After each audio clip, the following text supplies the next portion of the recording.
सिलीगुड़ी के 10 number ward में तृणमूल कांग्रेस के उम्मीदवार गोपाल लामा ने किया चुनाव प्रचार।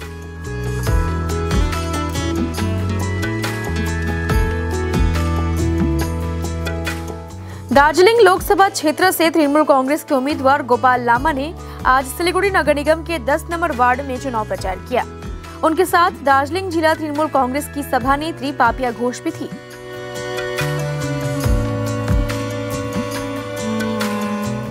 आज उन्होंने सबसे पहले 10 नंबर वार्ड स्थित काली मंदिर में पूजा अर्चना की।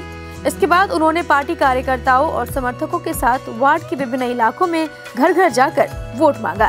साथ ही आम लोगों से वोट करने की अपील भी की।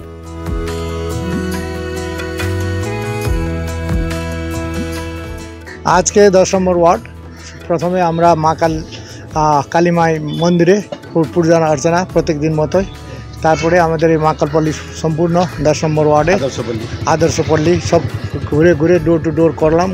लोकगुलोर संगे आमादेर लोकल रेसिडेंट संगे देखा हलो। उनादेर सबाई उत्साह पाচ্ছে, আমাকে উৎসাহিত করছে, খুব ভালো লাগছে।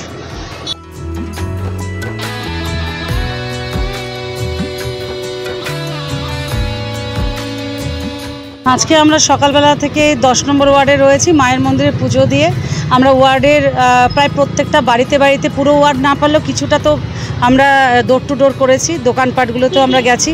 যে গোপাল লামা মহাশয় এমন একজন প্রার্থী যে একেবারে ঘরের পাশে শিলিগুড়ির বাসিন্দা এবং তাকে যখন ডাকবে তখনই পাবে, এটাই ছিল আজকে আমাদের প্রচারের মূল মন্ত্র।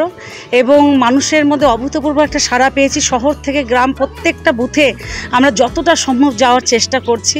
মানুষ কিন্তু নেতৃত্ব দিচ্ছে। মানুষ চাইছে এবার কোনো ট্যুরিস্ট এমপি নয়, এবার নিজের যে শহরের একজন মানুষকে যাতে আমরা লোকসভায় পাঠাতে পারি, সেই মতো করে মানুষ এগিয়ে এসছে।